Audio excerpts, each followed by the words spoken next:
What up, YouTube? What up, YouTube? What up, YouTube? Y'all see I'm in the kitchen cooking, and the reason I'm cooking because I have a very special guest today. Y'all already know my guest. Y'all seen my guest. Y'all heard of my guest. My guest. Guess who my guest is, y'all? Y'all guess who my guest is? Yes. Y'all seen it before already on the channel. Yes. You're right. It's her. Just Brittany. All right, so I got to see how I'm going to set up the camera just so they can see both of us. You want me to come on this side? Want me to come on this side? Yeah, come right here, just. Boom, set up right there. We finna set up right here like this here. Boom, there we go. So look, y'all, I got some chicken breasts. I'm cooking. I'm in the process of cooking. And we chilling and we vibing and we about to talk about everything that there is to talk about. So. We need some light, the lightning. All right, let me get some light. I got lighting. You want lighting? Yes. Is that what you want? You want lighting? Yes, I do. Now, don't ask for something that you ask and you shall receive. We got it all up in this place here. There we go. That look way better. How is it hitting? Pull it up some. How is it hitting? Yes. There we go. It's hitting? Yeah, it look like outside. How does it go? Uh-oh. Yes. Uh-oh, I can make it better than that. You tripping. Why did? There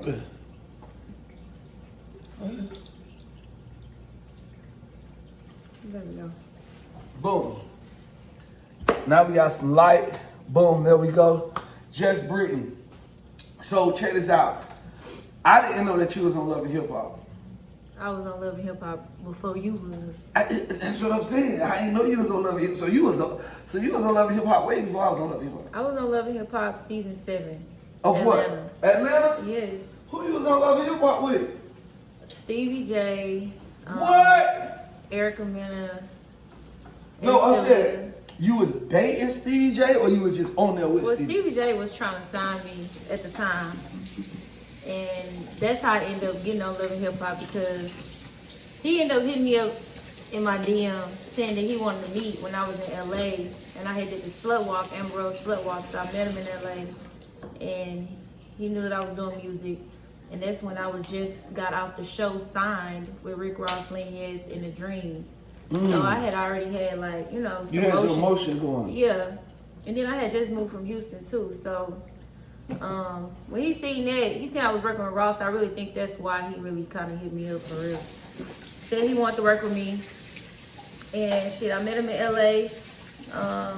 He came to the show and he asked me where I was, staying, and I kind of told him what was going on with me. I was moving to Houston. I had drove to LA from Houston. I drove 24 hours. Stayed in LA, did the Slut Walk. Wait. Yeah. Wait.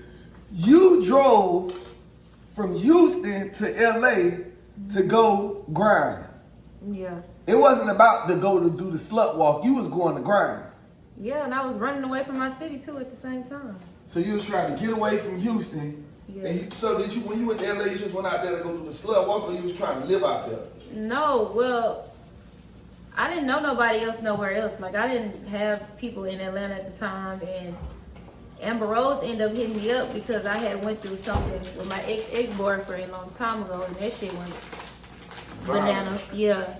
So I just felt like I needed to get away. So me and my personal assistant at the time, we got in the car, and my producer stayed in LA. So he was just like, come down here. So shit, I ain't really had the money to fly. And then I wanted to take all my stuff with me because I was moving. So I just got in my car and drove. You went to LA. Mm-hmm. So you left Houston and ran to LA with all your stuff packed up in the car. In a two-door Jeep. In a two-door Jeep and drove out there for 24 hours. Yeah, it took us 24 hours. Yes. I ain't never knew that. Mm-hmm. And when you went out there, you ain't know that you was gonna end up on Love and Hip Hop. No, not at all. Because initially they did a Love and Hip Hop Houston. They was filming for one, like a test filming, but people started shooting, it was fighting, they was like, oh, we thought Houston was country, but these motherfuckers gangster than a bitch. So they, can I curse on you? Yeah, but refrain from it. But refrain, you can. Okay. You yeah, can. so. Speak freely, but. Okay, I got you. But so they tried to do a Love and Hip Hop Houston, and we was really banking on that because we just thought like Love and Hip Hop was gonna come to Houston. At this time, it was between Houston and Miami.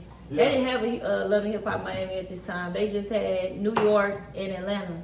And so after all of that stuff happened, they was like they didn't pick Houston, they picked Miami. So that's when Love and Hip Hop Miami came about. Before then, so we only became a Love and Hip Hop because y'all shot the scene up. Yeah. Thank y'all, Houston.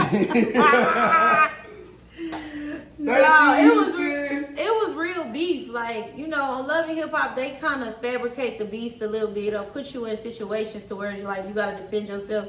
These people been beefing for years. So trying to put them on the show together, like, it's not. It wasn't a good idea. It wasn't a good idea. Guns was flying, hands was flying, wigs was flying. Like, it was. And bad. You was a part of that. Yeah. Damn. I was the main girl in Houston. Like, it wouldn't have been no Love and Hip Hop without me. To be honest, like, for real.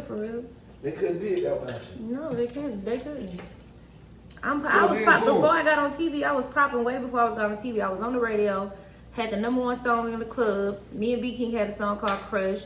I did a song with MPS from Fifth Ward, Lil Dip. I had my own song called Me For That Good. I was #1. Anytime any woman came to the city, any female artist came to the city, they always came and checked in with me first. It's just a fact.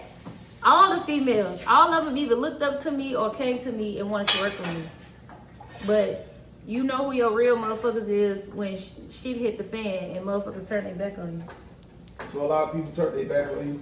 Hell yeah, they start trying to date the nigga, fuck with the nigga, talk about me, go online and, you know what I'm saying, say this and that about me. And it was just all love when I was doing features for your artists for free. And when I was showing up at y'all spots and y'all birthday parties and, you know what I'm saying, I was doing whatever I needed to do to make sure that, you know, I was keeping my relationships tight. But people only use you for what you useful for. And once they see that your back is against the wall, only the true ones gonna really stand up, for real. Yeah, only the real and that's why I've learned. That's why now I just keep my circle tight. I don't even play around with. I know I categorize people in my life. I know if you just an outside person. I know if you just a work friend. I know if you just, you know, whatever type of friend you is or associate. I know what it is. I know what like. I'm not taking it. Not you broke. Oh my God. Intermission. Show this on the camera. I am. Oh my gosh, y'all. I done broke my calf. Okay, so boom. Oh, I just rigged it up. Look. Come on with the wrench. The wrench dressing gonna hold that up. Look, y'all. I'm gonna let the wrench dressing be responsible for keeping this cabinet together, y'all. Make sure you don't have no girls over here cooking and they don't know that. Yeah, they got to know that the ranch dressing is what's holding this thing together. Yeah. That's how we're going to keep that together. So, Bob, so after Amber Rose, that's where you met Stevie J at? Yeah, he slid in my DMs, hit me up, like, hey, I want to work with you. I was so like, that 24-hour ride paid off? I guess it did. I mean, it did. Up on Love and Hip Hop? It did. I ended up on Love and Hip Hop. Stevie J, me and him, we did a song. I ended up staying in his house, recording music. And did you date Stevie J? At that time, I kind of took interest in him. I did want to date him, but he had too many girls. He always had girls coming in and out of his house. And it's just like, yeah, and it's just like at first, I wanted to, you know, I thought like, okay, initially I thought that like he was shooting his shot because he was. But then when I really started getting into his lifestyle, it was just too many drugs, too many girls, too much. Yeah, it was too chaotic. It was too chaotic, and over time I couldn't deal with it. So I thought you had to choose between dating Chaotic and Stevie J, and these the only two men that you could pick. Who you dating? You. I like that. Yeah, for sure. Is you saying that because you in my face? No, I ain't got a lot of kicking.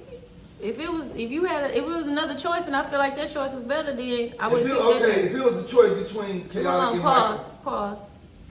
Somebody calling, it might mess up the sound. No, it's not. Oh, it's not. So if it's a choice between Chaotic and Michael B. Jordan, who you going with? Chaotic. I don't know. I don't think Michael B. Jordan. All right. Hold on. If it was a choice between who you like. I'm not gonna tell you who I like. Why would I tell you If that? there was a choice between Chaotic and Elon Musk. Elon Musk, the richest man in the world. I don't even think Elon Musk like black women for real. But if you had the choice and he liked you. Oh yeah, definitely I'll go with him. So that's okay. Definitely. All right, that's cool. I accept that one. So look at this. So Bob, you end up on Love and Hip Hop Miami. What season you said you came in? 7. 7. Mm-hmm.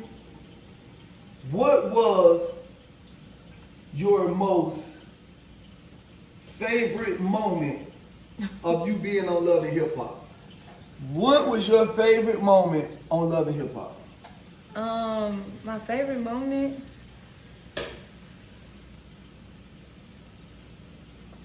My favorite. I don't even think I have. I mean, I think I have a most viral moment when I called Estelita enchiladas. I think a lot of people was on Atlanta. Yeah, we was on the same season because what happened was I didn't even know about her until I seen her on the show. Her and Erica Mena was best friends at that time. So it was like them two ganged up against me, and then Erica and Spice was cool. So it was like I was the freshman, they was the seniors, and they all was kind of like, you know what I'm saying, hating up on me. It was like four women against one. Oh. But I stood my own though, like. But you stood. I wasn't faded by them hoes. I was not faded by them. Can't nobody bully me. Okay, so Mama, you said your most viral moment was when you did what? We was in the club and I came in the club and then they all started just kind of like getting all lit. We was in a strip club. I forget the name of that strip club, but it was out here in Atlanta. And I came in and they was all sitting together and they was like, oh, there goes somebody. I forgot what she said. And then Spice, everybody started throwing shoes and stuff. Spice thought it was my shoe. Spice ended up pouring liquor in a shoe thinking it's mine, and it was Erica's shoe. Wow. Yeah. Wow. They all hated JB. They all hated me for what reason, I don't even know. Whatever Stevie J was telling them, he just filled with lies and bull crap. That's what it was given. But honestly, looking back, all of them talking about they doing music and doing songs, I ain't heard not one song since that show from none of them. Well, Spice always doing. No, not Spice. I'm talking about Erica Mena and Estelita. Yeah, I haven't heard not a one song from neither one of them chicks. And I done put out a plethora of music. I don't think they real rappers though. Nah, they not. They not. They was just capping. Alright. Oh, that's good. Too bad, I don't eat chicken. So tell people what you cooking. How about that? You ain't said So that. we got one on there.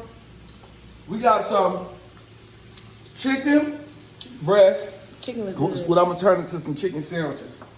We got some stewed potatoes. It looks great. And we got some broccoli in the back there. Gotta have the broccoli. This is gonna be so yummy, but this is not only about what I'm cooking. This is about just Brittany's experience on Love and Hip Hop, because I did not know that this woman was even on Love and Hip Hop, and I'm so mad that I didn't know that, because this really my dog for real in real life. No fact. Like, this my dog for real in real life. This ain't just no interview. This my dog for real. I thought you hit me up because I was on Love and Hip Hop. Honestly. No, I never knew. Damn, that's You crazy. can be moving and shaking in the street so much. Like, I was in the streets before I was on TV. No, but that's what I'm saying. That what I liked about you. Like, I like how you out here hustling and grinding. Yeah, for sure. That's what I like about Just Brit so much. One thing about her, she gonna hustle, she gonna grind, and she's one person that can't be canceled. Ooh. You can't cancel Just Brit because she don't believe in that. She don't give up. She don't take no for an answer. She gonna grind. You know what I'm saying? They tried She made her mistakes in the music industry in the past, right? Mm-hmm. And she knew what she was wrong at. Like, let's talk about this matter of fact. Mm-hmm. Drinking. Mm-hmm. You came from a dark place in drinking, right? Yeah. Because you know I did too, right? Mm-hmm. And how did you transition into that sobriety, dog? Like, because I remember for me, I'm going to tell you when I transitioned. I transitioned and how I transitioned. 2017, loving hip hop. I went on set. They was getting all us drunk. And we was acting like circus monkeys. And I sat back and I looked, right? I had, the next day I woke up hungover. I'm like, damn, what did I do on the people camera? This was my first time ever filming on Love Hip Hop. I ain't even remember what I said, what I did. I said, yo, I told myself, bro, they trying to set you up. You can't drink no more. I stopped drinking because I wanted to make sure that I capitalized off that opportunity. Yeah. So that's what made me go sober. Yeah. And I at that very moment, it was the grace of God that gave me the strength to do it. But I stopped right then and there. What was your, like, breaking point that said, okay, I can't do this no more? Well, my first breaking point was when I was getting pulled over for drinking. And at that point, it wasn't even liquor in my car. And I didn't feel like I was drunk. Well, the first time I got pulled over, reckless driving, I ended up crashing a freaking car because I was mad at my stylist because he ended up leaving me and taking one of my homegirls at the time to the bathroom or something, and he didn't tell me that he was leaving me, and he just left me by myself. In the club? In the club. And that made you mad? I was already drunk. It was already some suspicious stuff going on throughout the night that I didn't like, and that was just kind of like the tipper of it. The story's way longer than that, but long story short, that's what happened. So I ended up leaving the club, and I ain't tell them. I'm like, what's this? You ain't tell me y'all left. I didn't know they went to the bathroom until after. I'm thinking they left me at the club. Oh, God. I looked around, and they gone, and I'm like, well, shit, I'm about to leave, too. So you was that drunk? You didn't even know that them people were still in the club? No, I didn't. Damn. I left the club. It was actually Blue Flame. I left Blue Flame. My boyfriend at the time had just bought me a fucking 745 BMW. Oh, I gotta stop that. Go ahead. Stop it? No. Oh. I had to stop that music. Oh, my boyfriend at the time had just bought me a BMW 745, had it shipped to my front door. I had the car like 2 months. Got in the car, drove that bitch, drove it straight in the ditch, wrecked it. Damn. I called my assistant and I told him, my stylist, I said, I just had a damn car wreck. He was like, get out the car, Brittany, we gonna come get you. I'm like, no, he just bought me this car. I don't want him to feel like I'm just leaving the car on the side of the road or whatever. I said, I'm gonna tell him that a deer hit me. Oh my God. So the police ended up coming and they was like, what happened? I said, man, a deer ran into the street. I ran into the ditch. They get me out the car. I said, you can test me. I can walk. I can do this. I'm thinking I'm past all the signs. You know when you're drunk, you feel like you freaking superwoman. You feel like you think you got it all together. Man, the people put me in the back seat so motherfucking fast that I was drunk. Went to jail. Ended up going to jail. Getting on probation. I got out maybe like 3 days before my birthday, playing my whole birthday from jail. Got out, started drinking again. Ended up getting into another situation later on down the line over something that wasn't even mine. I had people in my car, and this time I really wasn't drunk. I had people in my car. They left a cup where literally like you can turn the cup up like this and put your tongue out and nothing came out. It was weed. It wasn't weed. It was like the not hash, but like, you know, the baggings or whatever from a cigarillo. That was in the car. They took me to jail for weed, for drugs, speeding, no insurance, this and that. It wasn't my car. It was somebody else's car that I was driving. So I ended up going to jail for like 2.5 months. I mean, like 30 days. I had to do 30 days jail. Went to jail, and I'm on probation. And they at this point they piss tested me 5 days a week. So I gotta go in and piss test. Liquor and yes, I gotta go in and piss test 5 days a week. So I'm thinking that, like, okay, on the days that they gon', you know, liquor, the days that I get tested for liquor, I can still drink for those days and then clean it out. And then it was just an ongoing cycle that I just had gotten tired of. Then I went back to Houston 2021 in July. And one of my friends who was real famous, she was hustling at the same time I was hustling. We was real big in Houston. And she told me, she was like, if the liquor store open at 10, she gonna be there at 10:01. And she had, nobody has heard from her over the years. Nobody has seen her, but I really was like worried about her. And when I seen the state that she was at from where she came from, I seen my whole life flash before my eyes. And I'm like, Brittany, that could be you. I got real drunk that weekend in Houston. It was 4th of July weekend. I got real drunk. I came back to Atlanta. I said, I'm not drinking no more. And I literally just quit and I stopped. I stopped that day. I literally made up my mind and I said, I'm not doing it. It's just like we lose so many people from, you know, addictions. And I knew that I could hurt myself or somebody else if I continue to drink and drive. Because I want to have fun. I want to party. I want to go out. You know what I'm saying? I'm running from myself, you know, and it's just really about me developing who I am. Because I was going through so much mental stress that the liquor was really like a getaway for what I was mentally going through. But it's just like I had to sit back and realize that it's in you. You can't run away from yourself. It don't matter how much it is a temporary escape. When you get back sober, you still gonna have to think about those things. So I had to deal with it head on. And that was one of the things that I had to let go of to really figure out who I was. So you had to go through all that to understand and know that I'm hurting myself. Yeah. Now you sober, and ever since you've been sober, you've been going up and away. No facts. Ever since I got sober, I stopped smoking weed. I started getting in the gym real heavy. I started just really taking, you know, putting me first. And it's just like I'm aging backwards. Like I look better, I feel better, my attitude is better. You know, I'm more happier. I don't let things make me mad no more. Like I turn up, people be thinking I'm on liquor because how lit I be. And it's just like I had to figure out that it was in me. I didn't need no spirits to be inside of me. I didn't need no turn up button. I didn't need nothing to make me who I already was. Like God destined me to be the way that I am. It's only one of me. That was me. That's for sure me. Mm-hmm. So let me ask you this. Back to Love and Hip Hop. I want one of these potatoes. Let me take For sure. What was your most embarrassing moment on Love and Hip Hop? Like, what would you say was your most embarrassing moment on Love and Hip Hop?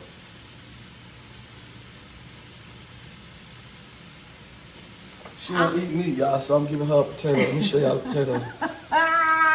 She getting one potato. But let me show y'all the food, though. These my potatoes right here. That's the chicken breast. That's the broccoli right there. Bye. What it tasted like, Brittany? It's real good. Thank you. You got some hot sauce? Sure do. Don't mess up the cabinet now. Embarrassing moment? I ain't really had no embarrassing moment for real. I thought I did a great job. I mean, it was just the feedback. Like a lot of people be saying, I don't like the way they did it on Love and Hip Hop. And that statement, I really don't be understanding because how did they do me? If anything, I handle my own just to be one deep. It just be like mixed reviews with people. I don't know. Maybe y'all can tell me what y'all meant by how they did me on Love and Hip Hop. You talking about how like... Yeah, maybe if y'all, the people that seen her know from that time of that era of Love and Hip Hop, oh, good. Tell her in the comment section how y'all think she went bad or whatever it may be y'all want to say. Yeah. Now this question I got for you. Mm-hmm. How did Love and Hip Hop affect your mental? Like, was it like, okay, no, let me take that back. What was your experience on Love and Hip Hop? Would you say it was a great experience? Was it a bad experience? It was a messy experience, and it definitely taught me how to deal with reality TV, because that was really like, Sign was my first time being on reality TV, but Love and Hip Hop was just the next level up for being on reality TV.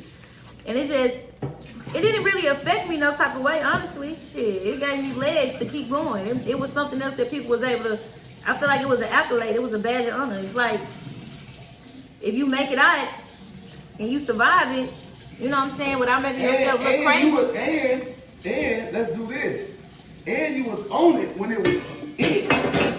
You caught the way anybody that was on Love and Hip Hop with Stevie J them, they caught that real Love and Hip Hop wave. No facts. I came on, I feel like I came in with it like watered down. Everybody like, whatever with Love and Hip Hop. Right, because a lot of people like, oh, I don't watch it. I don't watch it like that. You was on it when people was still watching it, when it was still like a cool thing to do. Yeah. Exactly. Yeah. So yeah, it's definitely that. So watch this. After Love and Hip Hop, how did you end up off Love and Hip Hop? I just did that one season, and so it was just like the storyline ended. Yeah, the storyline ended, and then I ain't had no love interest for real. like, they was trying to make something out of like me and Stevie J, but I ain't really had no love interest. I actually did another little, you know, interview or whatever. You need some broccoli too if you want some. I just ate some broccoli. I actually did another interview. I'm supposed to be back on it. I don't know, but I don't really even care about it no more. If it happen, it happen. If it don't, it don't.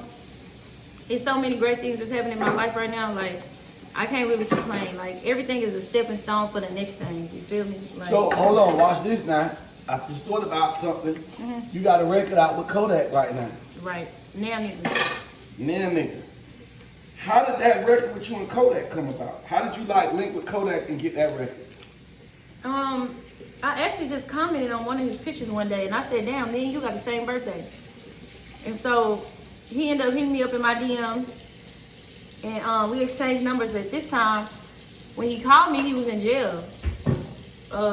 And we talked like while he was in jail for a minute.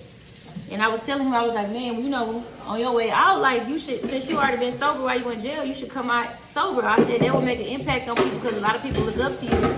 And I think that'll make, you know, it'll bring hope to a lot of young kids and stuff that's looking up to you. So he got out, he got sober, and then the first time I seen him was 2 years ago in Miami. Is when I seen him in person at one of his shows, and I hit him up. I'm like, and it just so happened I was in Miami because I didn't go out there for his show or nothing. One of my friends went to Miami. He invited us, me and my homegirls out there, and we went out there. And I was like, damn, Kodak got a show out here. Everybody was talking about the show. I went to his show. He rolled out the red carpet or whatever, and shoot, we chopped it up. And I'm like, hey, I want you to come to my birthday party. I'm having a birthday at Area 29. I'm doing a one night only. And he was like, I was like, you gonna come for real? And he was like, yeah, I'm gonna come. I said, well, can you do a drop for me? At first he was like, nah, I ain't doing no drop, but then he ended up doing it. And so I didn't really think he was gonna come for real. I thought he was like bullshit. I was like, this nigga just probably did that, he said that or whatever. Love and stuff. Man, that nigga showed up at my birthday party, like, it was crazy. I'm like, damn, that's really a real ass nigga. Like, that nigga could have charged me or anything. Then after that, he ended up coming to Atlanta, and he let me hear this song, and it was an open verse. And he was like, yeah, I let a few people on it, but I didn't like how they did it. I literally left him. We was at breakfast at Barney's. I had took him to breakfast at Barney's. We had breakfast. He let me hear the song, and I said, man, I said, I'll be right back. I left him. I went to his hotel, and then I left his hotel, and I told him, I said, I'm about to go to the studio. I literally went to the studio, did the song in 1 hour, waited downstairs for like 6 hours for him to come down from the hotel to hear the song. Gave him the song. Next thing you know, he said he wanted to shoot a video to it. We shot the video in like the next 2 days, and then we shot the other part, because this was like in October, November. We shot the other part earlier this year, and he flew out to Houston. The whole hood was out there. Everybody was outside. It was just a good thing. See, we shot the other part, and now a bitch went crazy. Nice, like, I just understand him. I understand. It's like, I understand him because not only that we got the same birthday, but I feel like I've been where he at. He's not a dumbass dude. That nigga is very, very smart, intelligent. Like, and he's like one of the real. Him and Rich Homie Quan, I would say, is two of the realest like artists that I've ever met that kept it all the way 100. Like, I remember when I first met Rich. Long live Rich Homie. Man, when I first met Rich Homie hit me up. This was back in 2015, back in Houston. And he hit me up, and I was in the DM on Instagram. And I was like, you know, what's up? I said, hey, it's crazy because I got my listening party tonight. I said, I want you to come. And he was like, it's today? Literally, it was like 3 o'clock in the evening. This nigga got on a flight that same day and came to Houston. Came to my listening party, got in the studio. We literally in the booth together. That nigga did a song with me, was writing my verse and everything. Like, he was like, do it like this. He was coaching me through it and everything. Like, that shit was real as fuck to me because it's like, you see these people who are superstars and they are so like, you see them as one place so you look highly of them, but when you get around them, they be so humble. I'm not saying everybody like that, but I'm saying my encounters like with him and Kodak, like that's how they was. Like, they just be so humble and just normal. And it's like, people or artists that be on the same level as you be acting all bougie and shit like, oh, hit my manager, hit this person, I can't do a song right now, this and that. And it just be like, it just shows you why some people are successful and some people are not. For real. That's live. That's lit. Damn. So, Bob, now, how long has it been since you've been off Love and Hip Hop? Shit, I was on Love Hip Hop 2017, 18. All right, right now, where do you see yourself going in this music industry? Oh, let me show them. Like, look, this is the chicken sandwich, y'all. It look good. And now I'm finna hit it with my sides. All right, because I was about to say, what a... I'm finna slap my sides on the plate. And I ain't gonna lie, home cooked food be the better. What? That's why I had to come cook, man. I had to come home and cook, man. I'm like, man, I'm hungry. And I was like, I had this one girl like, oh, let's go get something to eat. And I'm like, man, I'm tired of spending money on dates every day. Right. Going to feed these girls. I feed these girls every day. So I said, you know what? I'm gonna just cook, right? Mm-hmm. Cook me some dinner. And I can just have enough food for the day and tomorrow. Thanks. But it is good. Where do you see yourself at? What's next? Like, oh, you got a movie with Lil Boosie, right? I just shot a movie with Lil Boosie. That's your Motion picture. Yeah, I got a movie with Lil Boosie. It's called Twins. It should be coming out real soon. And we got a song together too. That's your one. Yeah, thank you. So, you don't work with a lot of people in this game, right? Yeah. Hold on, I'm finna switch the lighting. One thing about my YouTube, I get mine uncut. I don't do all that editing and all Why you that. putting the light behind us? They look a I'm mess. going on this side now. Oh, okay. I want to sit down and eat and talk. Oh, yeah. Oh, you know, I listen. Mine be uncut and raw. I don't do all that cute stuff when people do. This ain't even getting edited, Brittany. It ain't? No. I don't do all that. Look at my food, y'all. Let me show y'all my food. Ooh, thank God. God, thank you for this food. Amen. Let me take a bite of the sandwich first, y'all.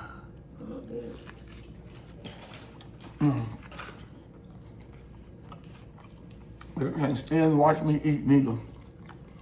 They hate when I be eating. You eat like you ain't ate in 10 years. So look. Oh my God.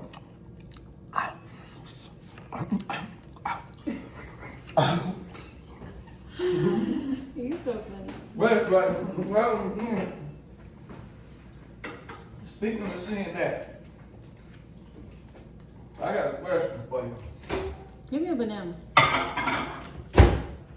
What is Brittany's relationship status? My relationship status? Yeah. Complicated. You with somebody?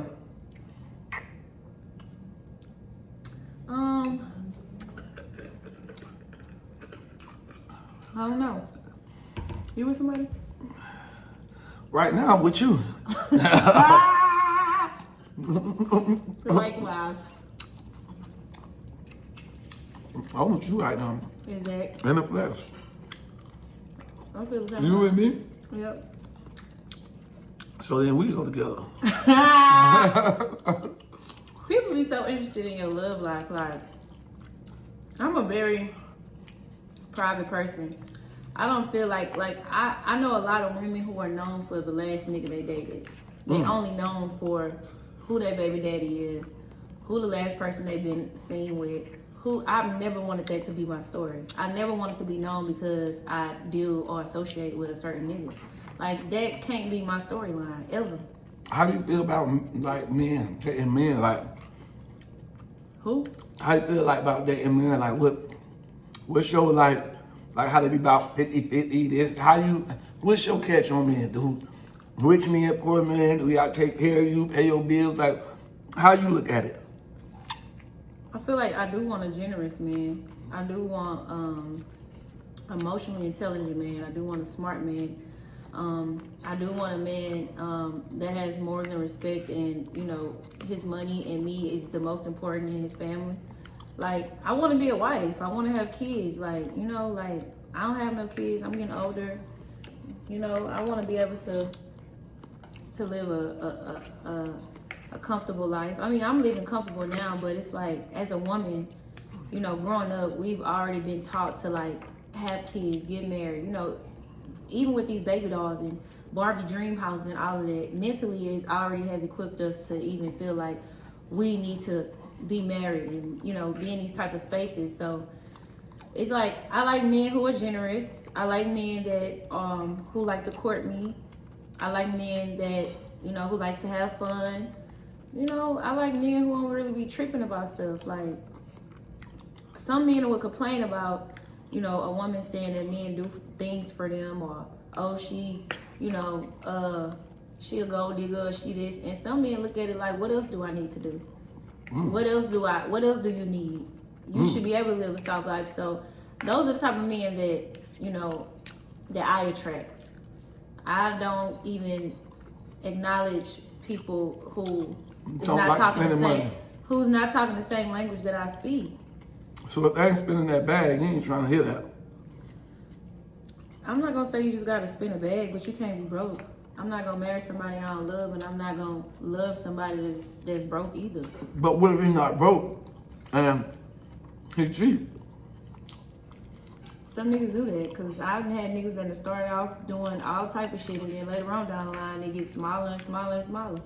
I mean, but once you got me, it's like I ain't about to leave you, and then you be like, damn, when I fell off, you know what I'm saying? Like, Right. so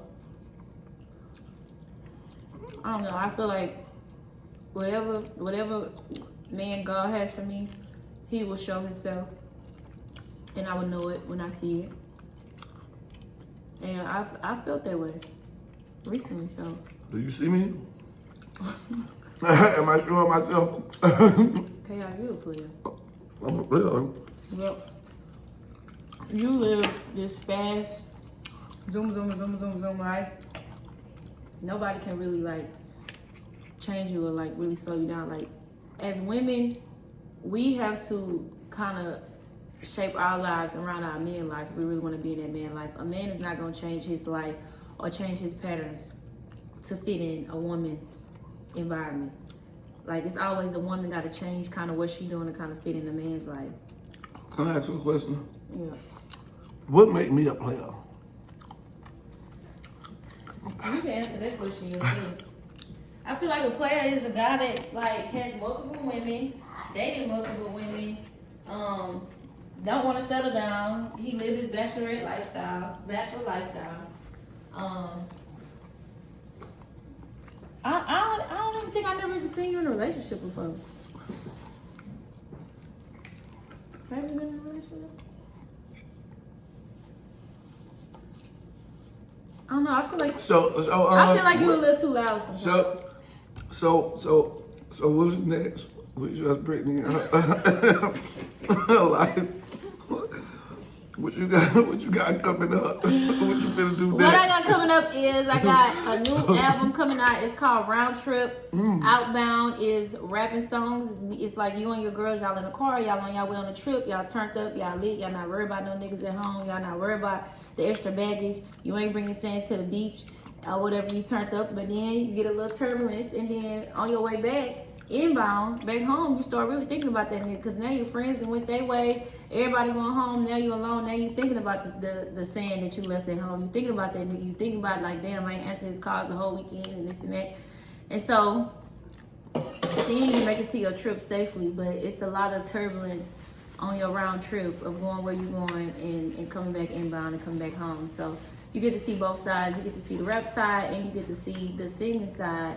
And 2 of the songs on my album is produced, written by Chaotic. When y'all listen to her album, this how y'all gonna feel. Full. Yes. Full, like, her album is like a beautiful plate of food. Yes. Like the best meal you can eat. And when you finish listening to that album, your plate gonna be clean. That means your soul is gonna be clean. Like, yeah, this music is like food for the soul.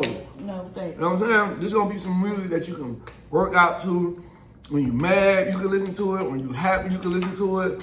When you want to set the mood, you can listen to it. It's a confidence booster. Honestly, I'm like a confidence coach. Like, I'm really about, I'm speaking for the women who's like kind of been like the underdogs, but you came up. Like, I'm a butterfly. Like, you know what I'm saying? I came from that ugly stage, came to that beautiful stage. Now I got wings, they colorful, I'm glowing, I'm flowing, I'm doing everything. Like, so it really just takes you through a whole bunch of emotions, but it also, like, it starts you up on a high. You know what I'm saying? Like, it's just like when you go out to the club, you be lit, you be ready to go outside, bitches outside, But then it's like when you coming home on that ride home, you start to think like, damn, like I'm kind of like tired now. But then I start thinking about the nigga you gonna text or the nigga who you ain't text back.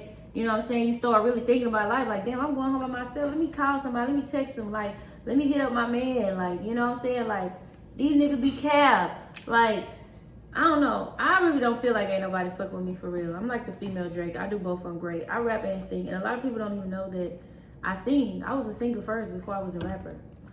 Yeah, I can sit here and definitely vouch. Like, you are exceptionally, amazingly talented.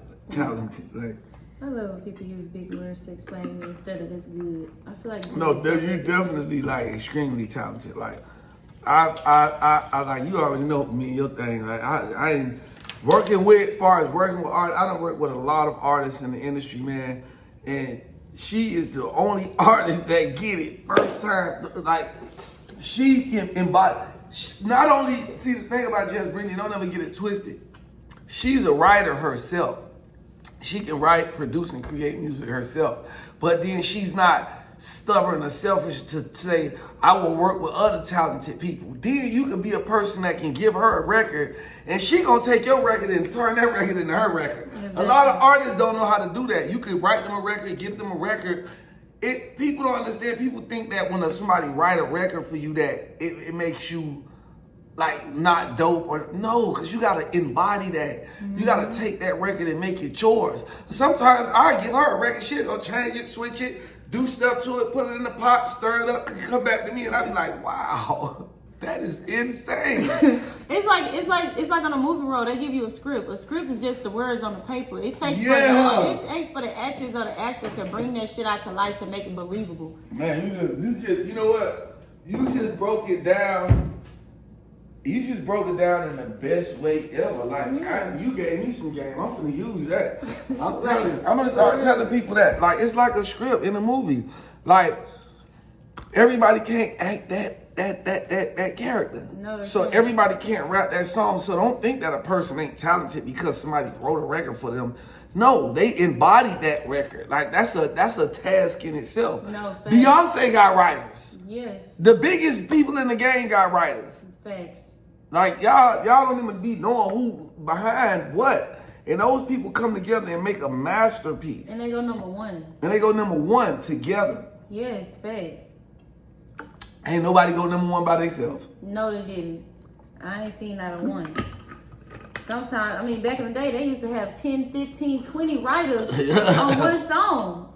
Fact, like, that's the truth. Shoot, go look at some of the Michael Jackson songs and all them dang on songs that they used to do. They used to have so many writers on one song. 50 people in the studio creating that record. Yes, and them used to be worldwide songs that we still listen to this day. It's crazy. Whitney Houston records, like all those songs, like it's Whitney so. On the wall, like, yes, like it's so many people that came together to make that music so that every person in the world can listen to it. That's the thing. Like, we all have our own audiences. So if some of the greats come together and put all of our audience together, that's how you make those big ass records that be multi-global, platinum, double platinum, triple platinum. Like, that's how they make them songs. That's how it goes. So I'm never like, oh, I gotta write all my own stuff. No, I want to hit. Like, let's make some great ass music. They're just like a producer. Some producers, they don't just produce it by themselves. They have people that they bring in, play the guitars, play the drums, put this on there, put the bass on there, you be thinking it's one person because they got their tagline on it, but they didn't add it. Yeah. They didn't brought in 10 people to add stuff guess onto what? the beat. Some producers, they get the people to make the beat. And that don't even be they beat. They put their tag on it, and you think it's they beat. They just took credit for it. This exactly. So it's a lot of stuff y'all don't know. So I want to ask you this: when the album drop? 4th of July. So y'all lay around 4th of July. That album coming. Anything else you got coming? You want to let them know about, or you just want them to pay attention and see? I just want y'all to stream my music. Get into me as a person. Don't judge a book by its cover. Don't listen to what other people say about me. if you don't really know me personally, don't get to, like, you can get to know me through me. Like, I'm very open. I'm an open book. Stream my music. You know what I'm saying? Follow my workouts. You want to get your health right. Like, I done lost over 50 pounds. Like, I'm Queen Just Brittany. At Queen Just Brittany is my Instagram. If you watch this YouTube video, make sure you go to my Instagram and say, hey, I love the interview. Let me know that you came from Chaotic's YouTube. And shout out to Chaotic, man. Such an amazing producer, writer, entertainer, everything. Thank you, man.